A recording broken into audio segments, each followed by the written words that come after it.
ஓம் சரணாகத தீனார்த்த பரித்ராண பராயணே சர்வஸ்யார்த்திகரே தேவி நாராயணி நமோஸ்துதே. வணக்கம் நேயர்களே, இது மகாலட்சுமி ஜோதிடம் வழங்கும் காலச்சக்கரம். உங்கள் அன்பு ஜோதிடர் ஸ்ரீராம்ஜி பேசுகிறேன். அனைவரும் நலமுடன் இருக்கிறீர்களா? நன்றாகத்தான் இருப்பீர்கள், நன்றாக இருக்க வேண்டும். இன்றைய காணொளியில் நாம் காண இருப்பது உறவுகளை பகையாக்கும் 6ஆம் வீடு. இதன் தலைப்பு. பொதுவாக இந்த ருண ரோக சத்ருஸ்தானம் அப்படின்னு சொல்லக்கூடிய 6ஆம் இடம் ஒரு மனிதனுக்கு தேவையில்லாத விஷயங்களை பூரா கொடுக்கக்கூடியது. கடன், நோய், எதிரி, வம்பு, வழக்கு, போட்டி, பொறாமை, வில்லங்கம், விபத்துகள், கண்டங்கள்னு அடிக்கிட்டே போகலாம். 6ஆம் இடத்துலேருந்து ஒருத்தருக்கு என்னையா நல்லது கிடைக்கும் அப்படின்னு பார்த்தீங்கன்னா, நல்ல வேலை கிடைக்கும். அதாவது அடிமையாகிறதுக்கு யூஸ் ஆகிற ஒரு வீடு. அரசாங்க வேலைக்கு முயற்சி பண்ணுறவங்களுக்கு இந்த 6ஆம் இடத்தின் வலிமையெல்லாம் சில நேரத்தில் பார்க்கலாம். அது கூட அரசு அடிமை அப்படிங்கிற மாதிரி வந்து. ஸோ 6ஆம் இடத்துல கெட்ட பலன்கள் எவ்வளோன்னு பார்த்தா 80% இருக்கும். நல்ல பலன் எவ்வளோன்னு பார்த்தா 20% தான் இருக்கும். இதில் நவகிரகங்களும் நமது குடும்ப உறவுகளை குறிக்கக்கூடியது, இரத்த சம்பந்தப்பட்ட உறவுகளையும் குறிக்கக்கூடியது. ஸோ அந்த வகையில் 6ஆம் இடத்துல போய் நவகிரகங்கள் அமரும் போது எந்த மாதிரியான உறவுகள் விஷயத்தில் நமக்கு எச்சரிக்கையுடன் கவனத்துடன் கையாள வேண்டும் அப்படிங்கிறத பார்க்கலாம். ஏன்னா அந்த வீட்டில் உட்கார்ற கிரகம் நிச்சயமாக உங்களுக்கு அந்த உயிர் உறவு சார்ந்த பகையை, சிக்கலை கொடுக்கத்தான் செய்யும். அதில் நீங்கள் முன்னெச்சரிக்கை நடவடிக்கையுடன் கவனத்துடன் இருந்துட்டீங்கன்னா பிரச்சனைகளின் அளவுகள் குறையும். புரியுதுங்களா?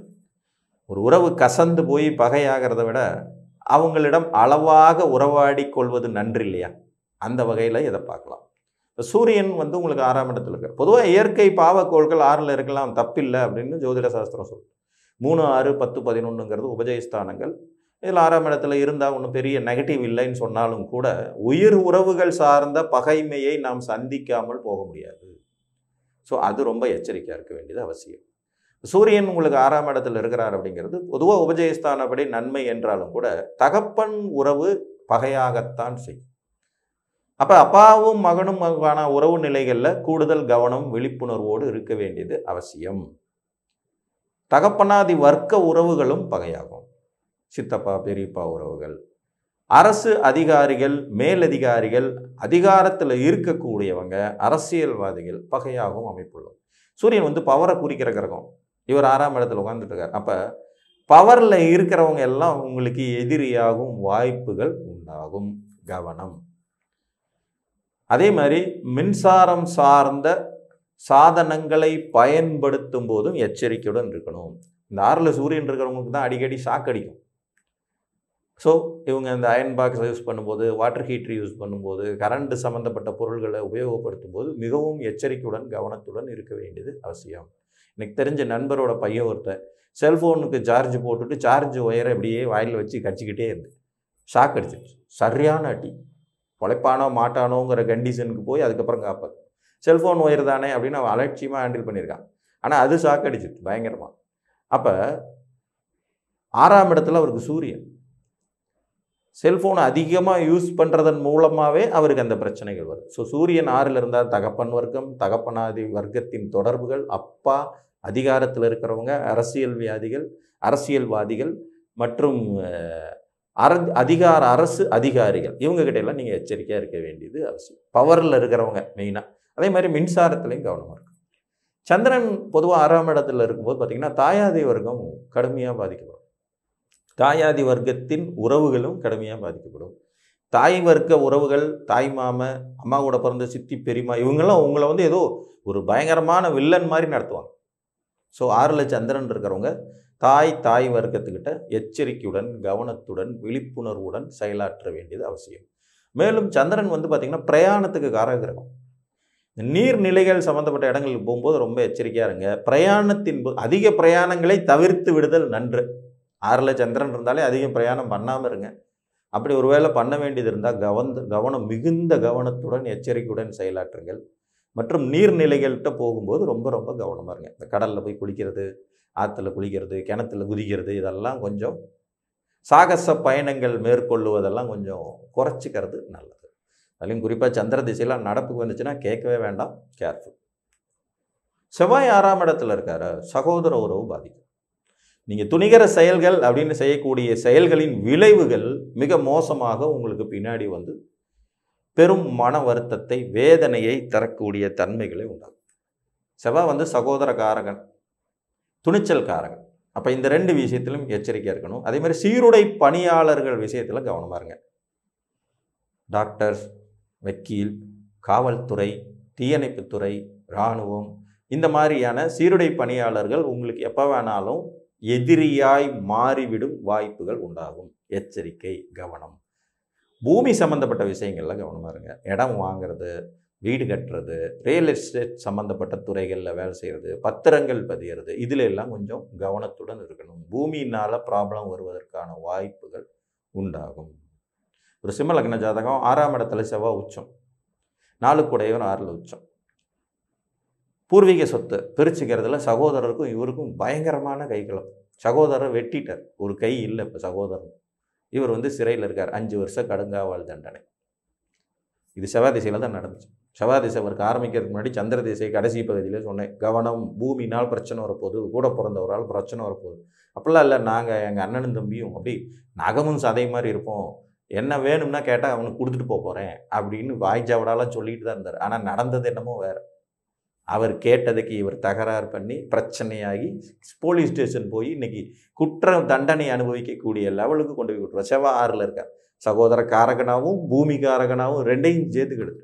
இதில் தாயார் வந்து அந்த இளைய சகோதரனுக்கு அதிகமான சப்போர்ட் பண்ணினதன் விளைவாக தாயும் ஜென்ம விரோதியாக ஆகி போனது தனிக்கதை. ஸோ செவ்வாய் 6ல் இருக்கும்போது இந்த மாதிரியான விஷயங்கள். புதன் 6ஆம் இடத்துல இருக்கார். உங்களுக்கு மாமன் உறவுகள் பூரா பகையார். எழுதுதல், எழுத்துதல், இயங்குதல், இயக்குதல், பத்திரப்பதிவு துறையில் ரொம்ப எச்சரிக்கையாக இருக்கணும். புதன் 6ல் இருந்தார். கண்ணை மூடி கண்ணை திறக்கிறதுக்குள்ள கடங்காரனாய் கூப்பிட்டு போயிடுவார். அத்தை மாமன் உறவுகள், சம்பந்தம் பண்ணிக்கிற உறவுகள், மாமனார் உறவுகள் பகையாகும் நிலை உண்டாகும். இதுபோக பார்த்திங்கன்னா புதன் வந்து சின்ன குழந்தைங்களை குறிக்கிற கிரகம். படிக்கிற வயசில் இருக்கிற குழந்தைங்களை குறிக்கக்கூடிய கிரகம் புதன்கிறதுனால இந்த படிக்கிற வயசில் இருக்கிறவங்களால உங்களுக்கு சிக்கல் வருவதற்கு வாய்ப்பு உண்டு. ஒரு வாத்தியார், மீன லக்ன ஜாதகம், இவருக்கு சிம்மத்தில் புதனும் சூரியன். இவர் வந்து டியூஷன் சென்டர் நடத்திட்டு இருக்காரு. மீன லக்ன ஜாதகம், புதன் மகாதசம் நடக்குது. இவர் டியூஷனில் ஒரு 20-30 குழந்தைங்க படிக்கிறாங்க. அதில் ஒரு குழந்தை வந்து ஒரு 9ஆம் வகுப்பு படிக்கும் பெண் குழந்தை. டியூஷன் ஃபீஸு ஒரு 4 மாதமாக கட்டலை. இவரும் பொறுத்து பார்த்துட்டு அவங்க ஃபோனு கூட உங்கள் அம்மா கிட்ட பேசணும்னு சொல்லி பேசும்போது ஒரு வார்த்தையை தப்பாக விட்டுட்டார். உங்களால் காசெல்லாம் கொடுக்க முடியல, எதுக்கு டியூஷனுக்கு அனுப்புகிறீங்க? காசு கொடுக்க வைக்கிருந்தா தானே அனுப்பணும், எதுக்கு அனுப்புகிறீங்க? நாங்களும் அதை நம்பித்தானே பிழைக்கிறோம்னு சொல்லி ஒரு வார்த்தையை விட்டுட்டார். ஒரு வாரம் பக்காவாக பிளான் பண்ணி இவர் வந்து பாலியல் சீண்டல் பண்ணிட்டாருன்னு சொல்லி போலீஸில் கேஸை கொடுத்துருச்சு அந்த குழந்தையோடைய குடும்பம். படிக்கிற வயசில் இருக்கிற குழந்தை விரோதமாகிறது புதன் 6ஆம் இடத்துல இருக்கு. புரியுதா உங்களுக்கு? எப்படி வரும்? எப்படி வேண்டுமானால் வரும். ஒரு கிரகத்தின் காரகத்துவ ஆதிபத்தியங்களை நாம் எப்பவுமே எச்சரிக்கையோடு கையாள வேண்டிய வீடு தான் 6. 6ல் ஒரு கிரகம் இருக்கா, எச்சரிக்கை. அந்த கிரகத்தின் தன்மைகள் என்னன்றதை முதல்ல தெரிஞ்சு வச்சுக்கோங்க. அதில் பூரா கவனமாக இருக்கும். பத்திரம் பதியும் போது தப்பு நிகழ்த்தும். எங்கேயாவது ஒரு செக் லீஃபை விட்டு வச்சுருப்பீங்க, அது பின்னாடி பெரிய பூதகரமாக வந்து வெளிப்படும். ஏதாவது ஒரு லெட்டரை தப்பாக எழுதிடுவீங்க, மாட்டிக்கும். ஸோ 6ல் புதன் இருந்தால் அத்தை மாமன் உறவுகள், கல்வி கற்கும் வயதுடைய குழந்தைகளிடத்தில் கவனத்துடன் இருப்பது, எழுதுதல், இயங்குதல் போன்ற விஷயங்களில் எச்சரிக்கையோடு இருக்கிறது, கடன் விஷயங்களில் மிகுந்த எச்சரிக்கையோடு இருக்க வேண்டியது அவசியம். குரு 6ஆம் இடத்துல இருக்கார். பணம் தாங்க உங்களுக்கு எதிரி. பணத்தை தப்பாகவே கையாளுவீங்க. இந்த தகுதி எறிந்து பணத்தை சரியாக பயன்படுத்துகிற தன்மையை ரொம்ப குறைச்சி விட்டுருவார் குரு 6ஆம் இடத்துல இருந்தார். கடனால் பிரச்சனை ஏற்படுவது, பெற்ற குழந்தைகள் நமக்கு பிரச்சனைக்குரியவர்களாக வர்றது, தகப்பன் பிரச்சனைக்குரியவராக வர்றது. குரு 6ல் இருந்தாலும் அப்பா கெடுவார். காலபுருஷனுடைய 9ஆம் அதிபதி குரு. ஸோ இப்போ குரு 6ஆம் இடத்துல இருக்கும்போது தகப்பனுக்கும் மகனுக்கும் முட்டிக்கும், சட்ட சிக்கல்களை சந்திக்கும் அமைப்புகள் உண்டு. ஒரு மேசலக்ன ஜாதகத்துக்கு கன்னியில் குரு 6ஆம் இடத்துல, அப்பா மேலே கோர்ட்டில் கேஸ் போட்டிருக்காரு குரு மகாதிசையில். 9 கூடையவன் 6ஆம் இடத்துல, சொத்து கொடுக்க மாட்டேங்கிறா, எல்லாத்தையும் இவனையும் வந்து அனுபவிக்கணும்னு நினைக்கிறான். இந்த கேஸ் போட்டவருக்கு 42 வயசு, அவங்க அப்பாவுக்கு 76 வயசு. கிட்டத்தட்ட வந்து பார்த்திங்கன்னா சொத்தையே கொடுக்க மாட்டேன்னு சொல்லி அழிச்சாட்டியம் பண்ணிகிட்டு இருக்காரு. இன்னமும் அவர் நல்ல திடகாத்திரமாக இருக்கார். கொடுக்க முடியாது, தெரிஞ்சதை பாரு அப்படி கேஸ் போட்டிருக்கார். 6ஆம் இடத்துல குரு அப்பா மேலேயே விரோதம் பாவிக்கும் விதிகளை கொடுக்கும், பெற்ற குழந்தைகள் எதிரியாக போகும் விதிகளை கொடுக்கும், தனக்காரகன் சொல்கிறதுனால தனம் பண விஷயத்தில் நிறைய விரோதிகளை உருவாக்கி. பொதுவாக உங்களுக்கு 6ல் குரு இருந்தாருன்னா யாருக்கும் கடன் கொடுக்காதீங்க, திருப்பி வர்றது. 6ஆம் இடத்துல குரு இருந்தால் குடுக்கல் வாங்கல்னாலேயே ரத்த சம்பந்தப்பட்ட உறவுகளே பகையாகி ரோட்டில் நிற்கிற அமைப்பு கண்டிப்பாக உருவாகும். கவனம். குழந்தைகள் விஷயத்தில் ரொம்ப அதீதமாக செல்லம் கொடுத்து அவங்களுக்கு எடுத்து விட்டு அப்புறம் நம்ம பேச்சை கேட்க மாட்டேங்கிறாங்கன்னு சொல்லி வருத்தப்படாதீர்கள். ஸோ குரு இந்த மாதிரி அமைப்பு. அத்தை மாமானா அளவோடு வச்சுக்கோங்க. இது மாமனார் மாமியாருக்கும் பொருந்தும். சனி பகவான் 6ஆம் இடத்துல இருக்காரு.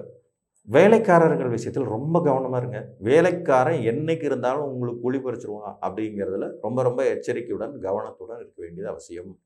கீழ்நிலை தொழிலாளர்கள்ட்ட கவனமாக இருங்க. கீழ்நிலை தொழிலாளர்கள்ட்ட உங்களுக்கு எப்போ வேணாலும் பிரச்சனைகள் உருவாகிறதுக்கான வாய்ப்புகள் உண்டாகும்.